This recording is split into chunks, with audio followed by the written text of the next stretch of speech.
Мы с вами движемся к отметке в год войны. Осталось меньше 3 недель. И это время подведения всяких итогов, которые, впрочем, объединены под одной вывеской – ужас и кошмар. Очень сложно поверить, что прошел всего год.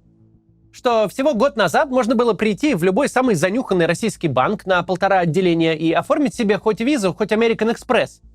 И улететь с ней прямым рейсом в Нью-Йорк из Шереметьево и платить там деньгами с российского счета.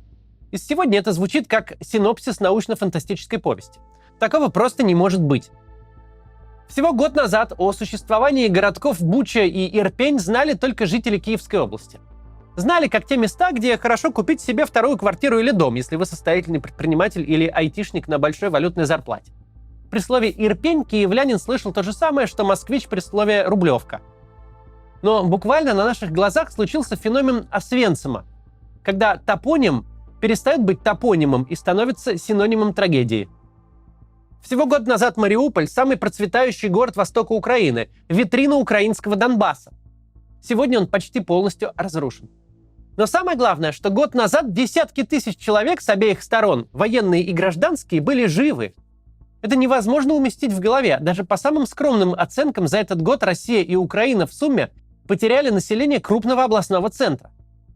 Эти люди жили, строили планы, растили детей, зарабатывали деньги 6 февраля 2022 года. 6 февраля же 2023 года их нет. Представьте себе Белгород, который взял и за год полностью вымер. Пустые улицы, оставленные квартиры, ничейные машины. Звучит как голливудский постапокалипсис, но это реальность.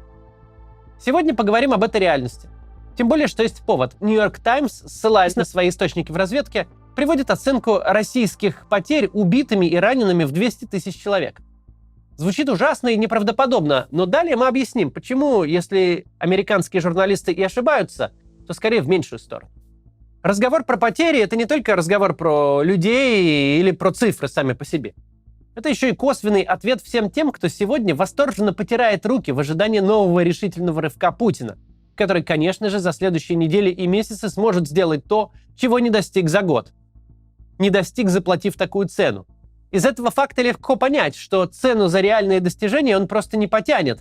Не потому что не хочет, не потому что человеческие жизни для него что-то значат, а потому что для реальных побед масштаб жертв нужен такой.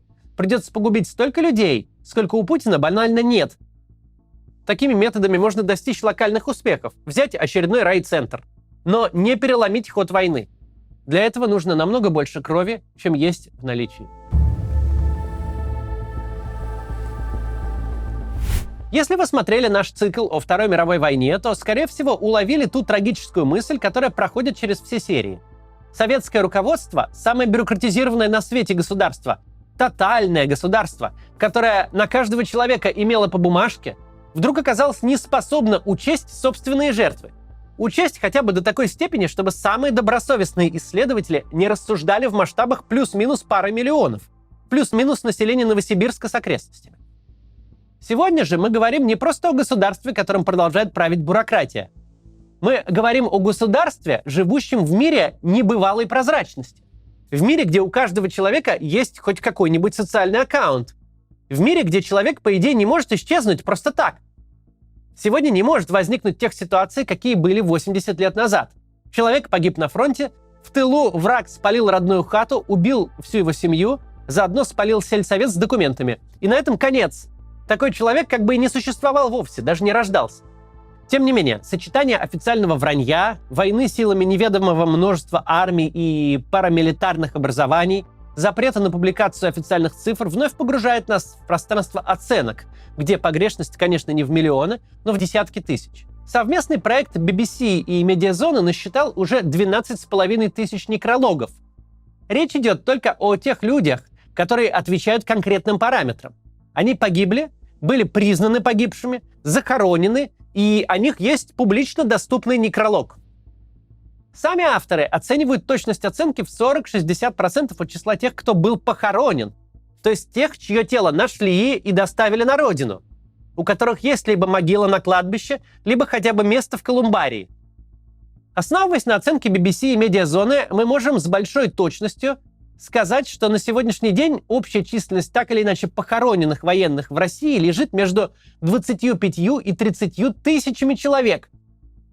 Это самая консервативная оценка, которая не учитывает тех, кто погиб, но не был доставлен домой. Тех, чьи тела лежат в лунном пейзаже бесконечных и бессмысленных наступлений на украинские позиции. Тех, кто числится пропавшими без вести. И всего того объема трупов, которые не находятся на официальном учете Министерства обороны. Нью-Йорк Таймс оценил количество общих потерь в 200 тысяч человек. Если мы учитываем соотношение убитых к раненым как 1 из 4, то получаем 50 тысяч убитых. Такая оценка не просто не выглядит завышенной, а скорее наоборот, в высшей степени умеренной.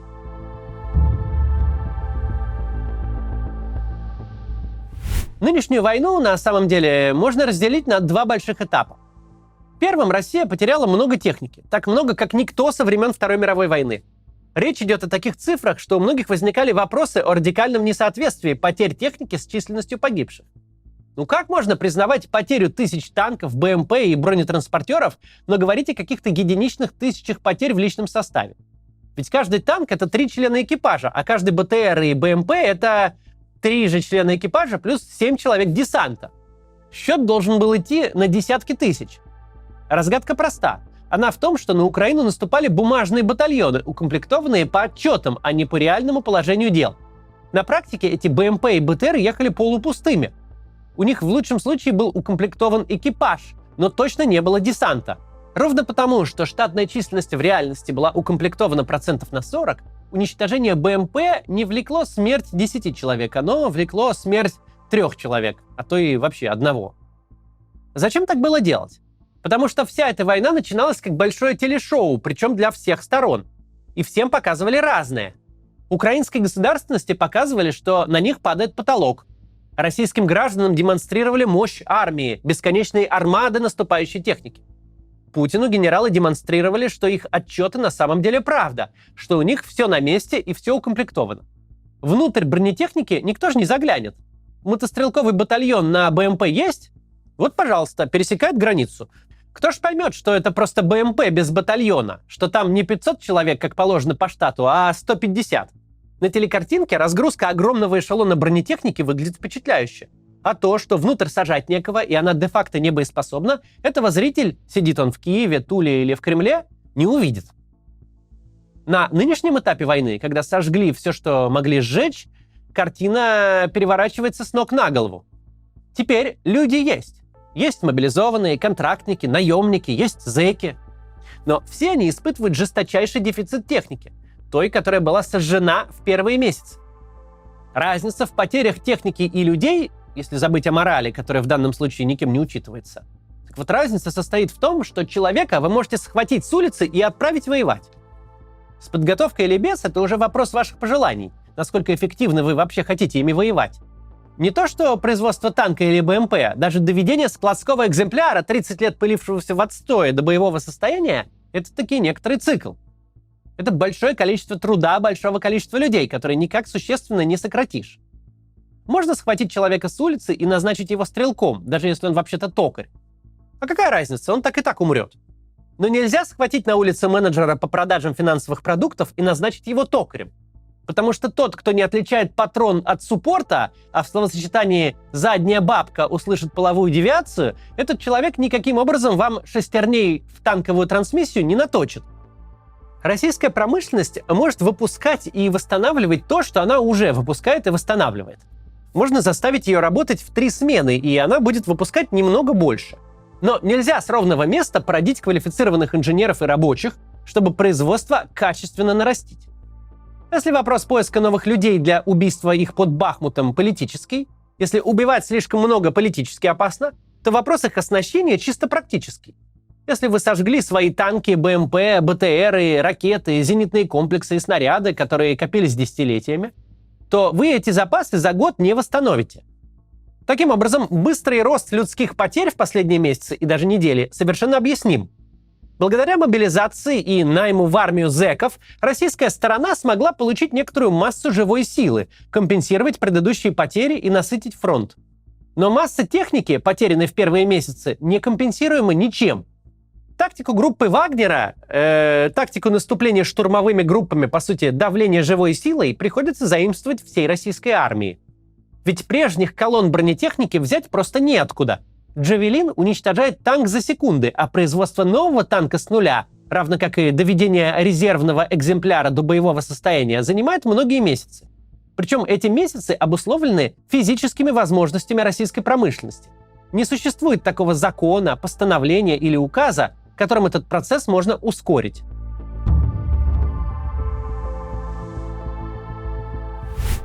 К чему мы приходим?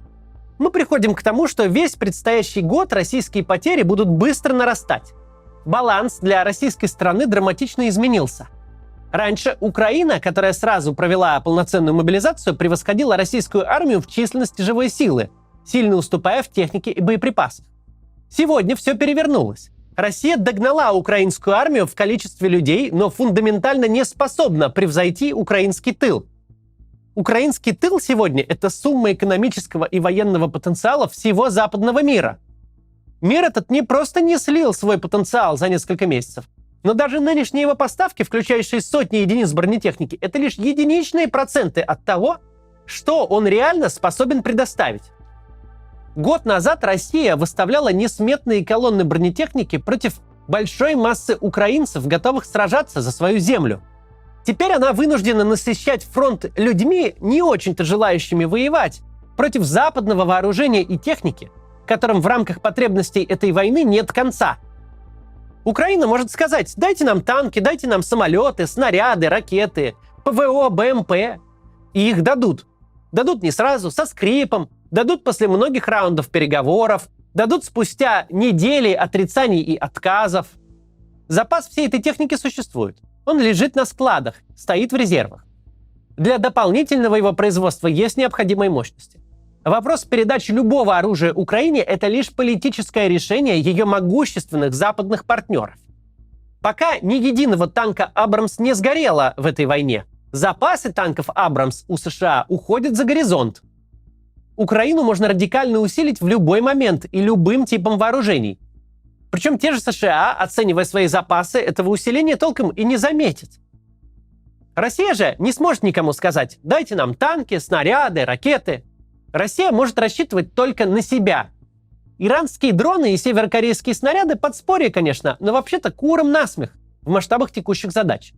Российская экономика не может быть сколько-то быстро милитаризирована, не может перейти в режим «все для фронта, все для победы». А значит, военная промышленность будет в прежнем темпе работать, и российская армия будет обходиться тем, что есть.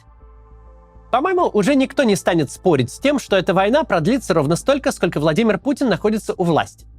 Не имеет значения, где будет проходить линия фронта. Даже когда она выйдет на границы Украины 1991 года, Владимиру Путину ничто не помешает продолжать войну. Мы видим, что ему с военной точки зрения вообще ничто не может помешать. Продолбал военной техники и боеприпасов на 3 больших европейских армии. Будет воевать людьми тогда. Не может выиграть, зато пока война идет, он не проиграл. Вы можете проигрывать футбольный матч хоть со счетом 150-0, но пока финальный свисток не прозвучал, это не поражение. В этом и расчет Путина. У России все еще достаточно ресурсов, чтобы дополнительное время длилось бесконечно. Даже без учета коррупции. Даже если бы российская армия и российские ВПК выглядели так, как показывают себя по телевизору. Никакая промышленность не может поддерживать такого типа войну. Войну, где многокилометровые колонны техники выстраиваются как мишени в тире. Войну, где дорогущими и сложными в производстве ракетами пуляют не для решения военных задач, а для того, чтобы напакостить, чтобы лишить людей света и тепла. Тем не менее, если ваша цель не победа, а затягивание конфликта, чтобы не засчитали поражение, то можно просто насыщать фронт живой силой. Можно просто покупать время кровавой ценой, оплачивать каждый лишний день сотнями жизней. При Путине война не закончится. И чем дальше, тем больше ее придется вести именно живой силой, покупать время за кровь. Из этих 2 фактов следует очень простой вывод. Пребывание Владимира Путина у власти опасно для жизни. Все его дальнейшее правление будет сводиться к убийству людей. К убийству людей не во имя победы, но во имя непризнания поражения. Вот к чему мы пришли на конец года войны. Вот в чем будет содержание всего следующего года. И до тех пор, пока российская политическая система позволяет Путину оставаться у власти, он будет убивать. Сам он не остановится. Его могут остановить граждане, не желающие ценой своей жизни покупать ему день за днем. Его могут остановить элиты, если поймут, что провести Путина через выборы 2024 года – это получить через 6 лет настоящее пепелище, на котором нечего будет возрождать. Но сам он не остановится. Путин больше не диктатор, не узурпатор, не правитель. Путин – экзистенциальная угроза существованию России. Монстр, который, как в страшной сказке, поедает людей для того, чтобы продлить свое бессмертие еще на день. Такова ситуация теперь. До завтра.